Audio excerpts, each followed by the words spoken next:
أعوذ بالله السميع العليم من الشيطان الرجيم بسم الله الرحمن الرحيم والصلاة والسلام على أشرف المرسلين سيدنا محمد وعلى آله وصحبه أجمعين. Salam alaikum wa rahmatullahi wa barakatuh. Je vous retrouve pour une nouvelle émission de Risalatul Islam, le message de l'islam, et nous poursuivons encore une fois nos réflexions autour des thèmes essentiels de l'islam, ou en tout cas certains des enseignements les plus importants qui vont nous aider pour notre vie quotidienne. Il est un thème sur lequel nous nous sommes arrêtés au préalable d'une façon différente. J'aimerais y revenir aujourd'hui pour que nous comprenions bien comment nous devons interagir avec les valeurs, les normes, les attitudes que les gens ont autour de nous et en comprenant d'abord la source, puis en comprenant ensuite comment est-ce que nous devons interagir avec les gens. Le prophète ﷺ, il est présenté dans le Coran comme quelqu'un qui est d'une haute moralité, d'un bon caractère, quelqu'un qui se distingue. Tu es certes d'un noble caractère. Ça, c'est une chose sur laquelle il faut s'arrêter parce que si nous y revenons et si nous essayons de comprendre de quoi il s'agit, le prophète ﷺ, il a été choisi parmi les êtres humains. Il est el-Mukhtar, c'est-à-dire celui qui est choisi parmi les êtres humains parce qu'il va être le dépositaire de la révélation. Il est choisi parce qu'il va être le dépositaire pour trois raisons essentielles. D'abord, la qualité de son cœur, c'est-à-dire lié à Dieu, la qualité de son intelligence, comprenant les hommes, et la qualité de son comportement, c'est-à-dire interagissant à la lumière de ce que lui dit Dieu vis-à-vis des hommes. Ça, c'est ce qu'il sera quand il va être min al-Mukhtar ka'insan, c'est-à-dire choisi comme être humain, comme al-Rasoul, c'est-à-dire le messager, l'île insan, c'est-à-dire un messager pour les hommes. C'est-à-dire pour les gens d'un point de vue général. Ce qui est important ici, c'est que le prophète, avant même qu'il reçoive la première révélation, qu'il soit le porteur du message, comment on l'appelle ceux qui sont autour de lui? Comment ceux qui n'ont jamais reçu de message, puisqu'il est dit que c'est le premier qui est envoyé aux Arabes en l'occurrence, ils n'ont pas reçu de message, ils n'ont pas reçu de révélation, ni pour certains n'étant pas du tout au courant de la tradition chrétienne et de la tradition juive, ils l'appellent Es-Sadiqul Amin. Es-Sadiq, c'est-à-dire celui qui a une parole de vérité. Al-Amin, c'est celui qui est digne de confiance parce qu'il tient et respecte les dépôts.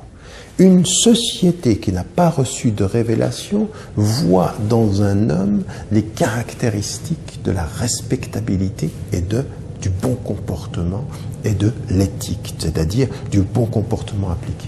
Et de ce point de vue-là, si on s'y arrête, ça veut dire quelque chose. Ça veut dire qu'avant que la révélation vienne confirmer des valeurs, célébrer un être qui est élu, il y a parmi des gens qui ne connaissaient pas ce message, l'identification de ces valeurs, puisqu'ils reconnaissent que c'est un être véridique. Ça veut dire, en fait, que il y a avant les messages, au-delà des messages, dans l'être humain, la reconnaissance de ces valeurs, de cette éthique-là.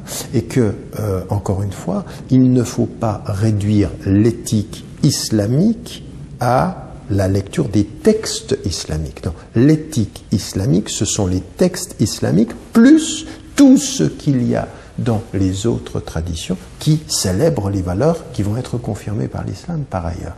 Donc en l'occurrence, c'est beaucoup plus large. L'éthique islamique dépasse les textes islamiques puisque les textes islamiques parlent de l'éthique au-delà de leur propre existence, puisqu'ils existaient avant, puisqu'il a été reconnu comme tel. Ça, c'est un enseignement qui déjà doit approfondir notre relation à ces valeurs, à ces normes islamiques, puis aussi à notre entourage. Il y a une autre chose aussi que le prophète ﷺ dit, c'est un hadith que j'ai déjà rapporté ici, et qui, quand on y revient, va confirmer « Inni bu'ithtu li'utammima makarim al-akhlaq » J'ai été envoyé pour parachever le bon caractère. Bu'ithtu li'utammima makarim al-akhlaq. Utammim, ça veut dire compléter. Makarim, les meilleurs des valeurs, les meilleurs des bons comportements, les meilleurs comportements. Ça veut dire quoi? Ça veut dire, je viens pour compléter, ça veut dire qu'il y avait quelque chose avant moi, qui venait de la tradition chrétienne, qui venait de la tradition juive, qui venait des êtres humains, les Otam même, c'est-à-dire je complète, je finis, je parachève. Donc je parachève ce qui déjà a été commencé. Je viens terminer ce qui a déjà eu un début. Je viens compléter ce qui fut par ailleurs ailleurs. Et donc ici, on comprend que ce hadith du prophète vient compléter ou expliciter ou confirmer ce que je disais de sa façon d'avoir été reconnu par les gens autour de lui. Et ça nous amène encore une fois à toujours nous poser la question des sources. Les sources qui peuvent produire ces valeurs-là. Alors encore une fois, il y a des sources qui sont liées à l'intelligence humaine. Immédiatement, si Dieu donne à l'homme l'aql, c'est-à-dire une intelligence, celle-ci va être productrice de valeurs, va comprendre des choses. Une chose très très simple, il est rationnel, c'est-à-dire en s'appuyant uniquement sur la raison, sans même la révélation. Imaginez qu'il n'y ait pas de révélation du tout. Il est rationnel quand on a une raison et une langue, c'est-à-dire qu'on va parler, qu'on va s'exprimer, quand un homme va s'exprimer, il est rationnel de comprendre que si ce que l'on dit s'oppose à ce qui est, eh bien, il y a un problème dans les valeurs. Pourquoi? Parce qu'il ne peut y avoir de cohérence de la communication entre deux êtres que si on part du principe que ce qui va être dit est l'expression de ce qui est dans la réalité, c'est-à-dire que le langage traduit ce qui est, parce que si le langage traduit ce qui n'est pas, il n'y a pas de communication et on entre dans quoi? Dans le mensonge. Donc, rationnellement, la morale rationnelle, qui ne serait même pas une morale religieuse, va mettre en évidence que pour le vivre ensemble entre deux êtres, c'est-à-dire la relation sociale minimum, eh bien, il faut dire la vérité. Il faut que le mot corresponde à son objet, en l'occurrence, mais plus précisément que les phrases correspondent aux séquences de vérité, que quand on parle, on dise la vérité, et que l'on comprenne que dès que le langage, dès que ce que je dis ne correspond pas à la vérité, nous entrons dans le mensonge qui d'abord va rendre difficile la communication, puis ensuite ne va pas rendre possible l'organisation sociale. Donc l'intelligence par elle-même peut découvrir, traduire des valeurs, comme par exemple la norme de vérité ou la nécessité de vérité dans la communication par opposition au mensonge, en disant le mensonge, eh bien, moralement, va être considéré comme mauvais, ou socialement considéré comme mauvais, et moralement va être considéré comme le mal, comme quelque chose qui ne permet pas, en l'occurrence, le fait de vivre ensemble, dans la communication.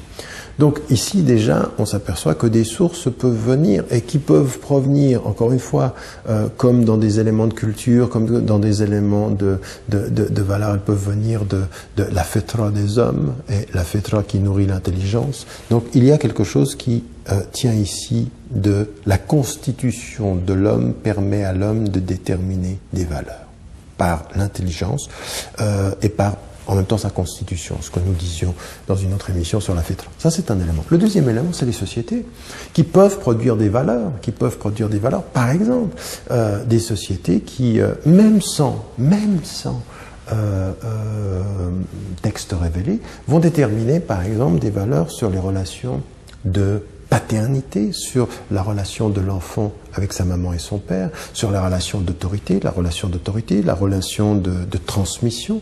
Toutes les sociétés ont quelque chose. Il y a même des sociétés qui sont appuyées sur les rites de passage, c'est-à-dire il faut passer par des rites. Il y a des épreuves de la vie, on passe par des rites qui peuvent être physiques, sur des choses qu'on fait sur son corps, des choses qui sont des comportements, c'est-à-dire la preuve de courage, la preuve de la résistance, qui sont des rites de passage, que des religions vont avoir aussi, mais dans des traditions, dans des spiritualité traditionnelle, ou dans des sociétés traditionnelles, ou dans ce qu'on appelle, avec un peu de condescendance et un peu de grandeur et parfois du mépris, les sociétés primitives, on s'aperçoit qu'il y a des rites de passage.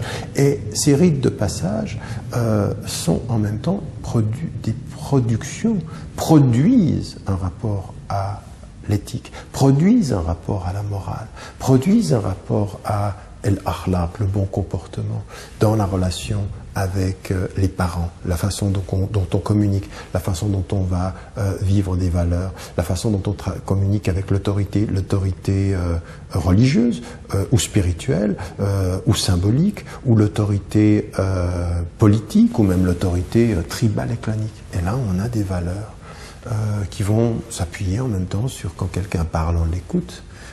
La communication élémentaire qui va s'instituer quelque part dans une famille ou dans une société.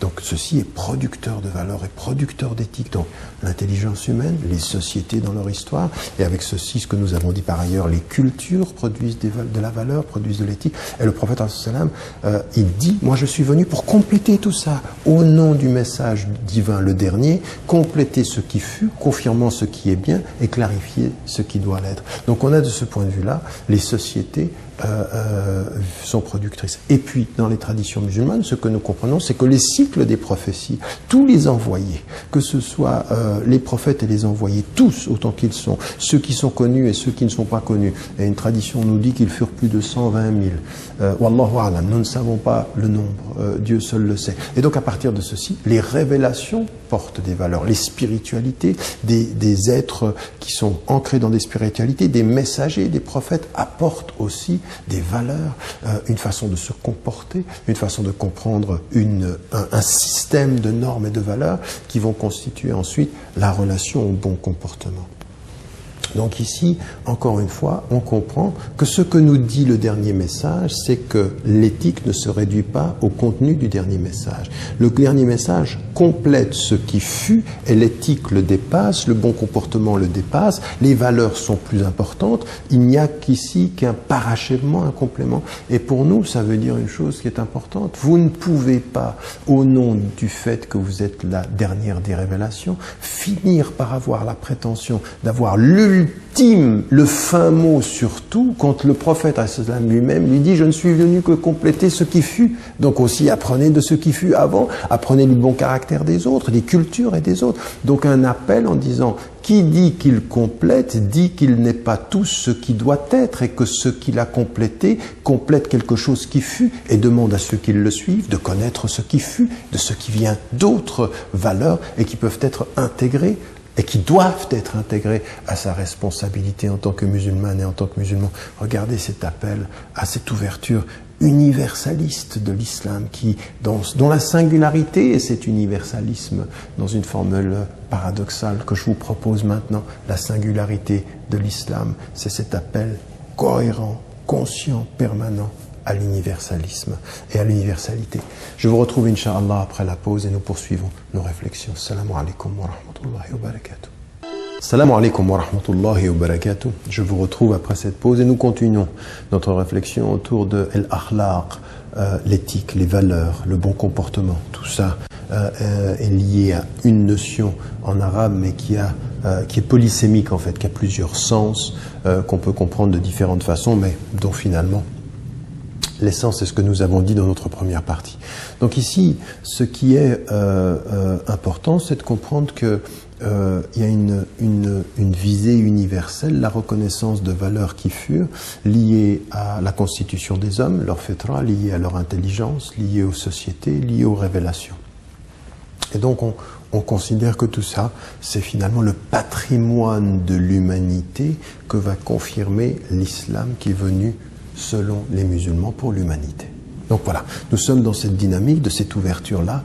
Et qu'est-ce que ces valeurs vont nous dire finalement, puisqu'elles ont précédé le message? Qu'est-ce qui vient avec le message en fait? Si des valeurs de justice, de dignité, de refus du mensonge, de cette moralité générale, de cette éthique générale, de cette moralité humaine, si ceci a préservé les règles, qu'est-ce que ça nous dit sur les règles?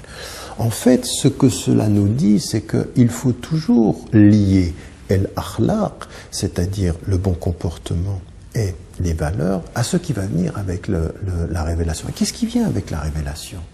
Ce qui vient avec la révélation, ce sont des règles, en fait, avec la reconnaissance du transcendant, de l'unique, du tawhid, comme nous l'avons dit, il va y avoir, eh bien, évidemment, les règles de la pratique de l'islam.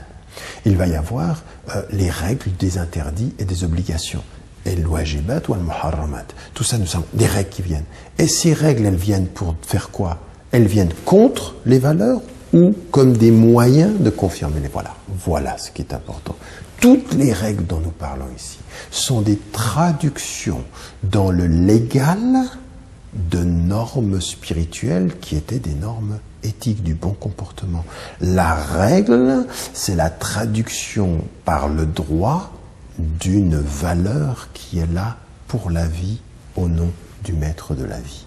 Ce qui a précédé va se traduire. Et donc, ce que vient faire l'islam comme dernière révélation, elle vient donner dans les règles, el-ahkam, les règles, dans la voie vers la fidélité, la notion de sharia qui va vers la fidélité, la notion d'une manhaj, c'est-à-dire de la méthodologie, de la praxis et de la façon d'être avec le monde, elle vient donner des règles qui permettent le parachèvement, la traduction de ce que le bon comportement doit être. Et vous comprenez bien ici que quand Aïcha est questionnée sur le prophète et qu'elle dit kana khuluquhul Qur'an, que son bon caractère c'était le Coran, en fait, son bon caractère est la traduction dans sa vie de ces règles au nom de l'éthique. En d'autres termes, As-Sadiqul Amin, avant les règles, reçoit les règles et traduit ces règles pour devenir Rasulullah, c'est-à-dire le messager.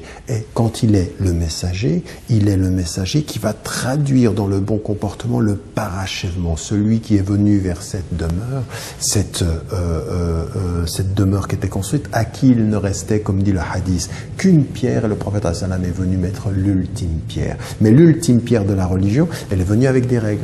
Et donc, en fait, ce qui est important, c'est de réussir à faire le lien.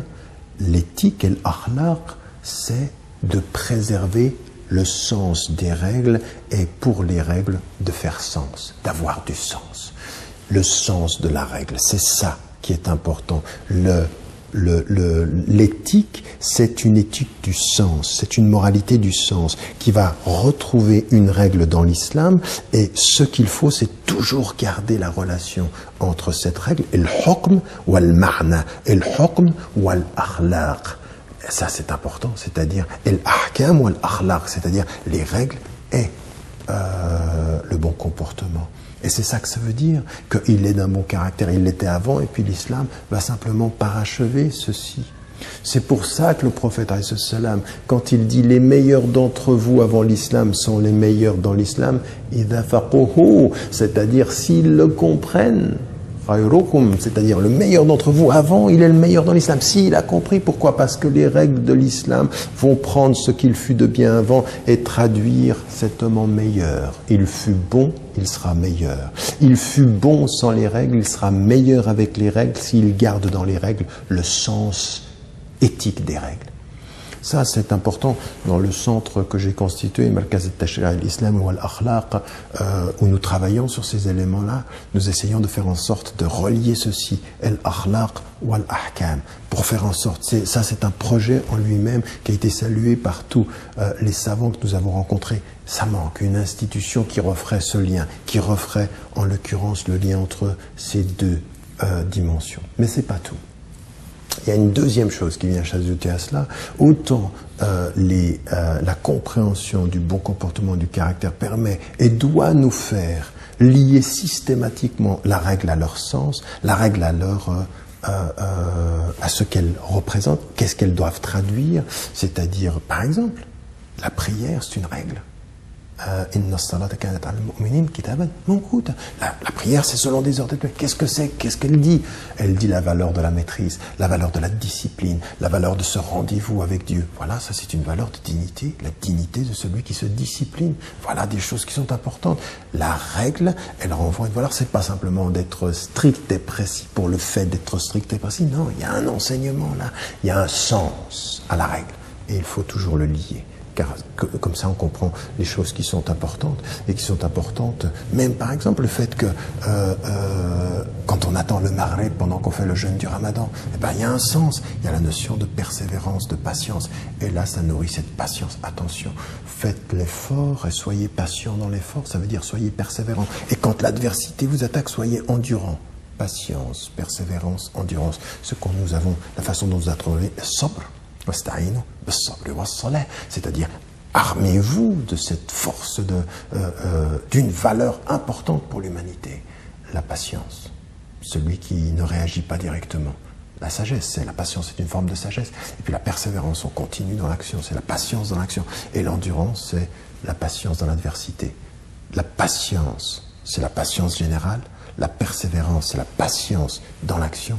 Et l'endurance, la patience dans l'adversité. Voilà des éléments qui nous donnent et qui nous permettent de savoir que Ramadan, le Shahr Ramadan, c'est ça, la prière, c'est ça, et puis la zakat, c'est ça, c'est la générosité. Attention, c'est un droit pour le pauvre, donc il y a une valeur systématiquement. Et le fait d'être avec Allah, la transcendance, sortir de son ego. Le sens de ces règles, le sens de Arkan. Arkan, les piliers ont du sens, c'est pas des piliers contre lesquels on se cogne, c'est des piliers sur lesquels on se constitue. Une règle que l'on ne comprend pas, c'est un pilier contre lequel on se cogne. Un pilier que l'on comprend, c'est un pilier sur lequel on se constitue. On constitue la demeure solide. Quand on se cogne, on se blesse. Quand on construit, on se solidifie. Une règle sans compréhension, elle blesse. Une règle avec la compréhension, avec son sens, elle édifie. Édifie au sens, elle construit. Voilà des éléments. Ensuite, il y a une compréhension dans Al-Akhlaq qui est la mission de l'homme. C'est-à-dire, quelle est notre mission sur la terre? Et donc, dans l'éthique, c'est pas Alladhina amanu wa amilu s-salihat, ceux qui croient et qui font le bien, qu'est-ce que c'est? C'est changer ce monde. Et le muslihun, c'est-à-dire ceux qui sont porteurs de bien dans la société, ceux qui font le bien, et ceux qui sont ici pour produire le bien. Donc la mission de l'homme sur la terre, c'est d'adorer Dieu et Dieu seul. Mais cette adoration de Dieu et Dieu seul, qu'est-ce que c'est? Comment on la voit? Quelle est la mission sur ma terre? Quel est le sens de ma mort et de ma vie? Qu'est-ce que c'est que tout ce que je fais, c'est pour Dieu, mais ça se passe comment? Ça veut dire que ma soumission au sens de mon entrée dans sa paix, de la reconnaissance qu'il est, ma mission, c'est de rendre ce monde meilleur. En tout cas, si je ne peux pas le rendre meilleur, de résister à ce qu'il devienne plus mauvais. Donc d'être un résistant, le djihad, c'est ça ma mission, c'est au nom des valeurs résister à un monde qui perdrait sa valeur. À une science sans conscience, être la conscience de cette science. À un monde sans conscience, ou qui perd sa conscience, être la conscience du monde. Ben voilà ma mission. Donc, quand je comprends les règles, le sens des règles, ensuite je comprends le sens de la vie. Associer la vie, non pas pour y perdre la vie pour l'au-delà, mais une vie ici-bas.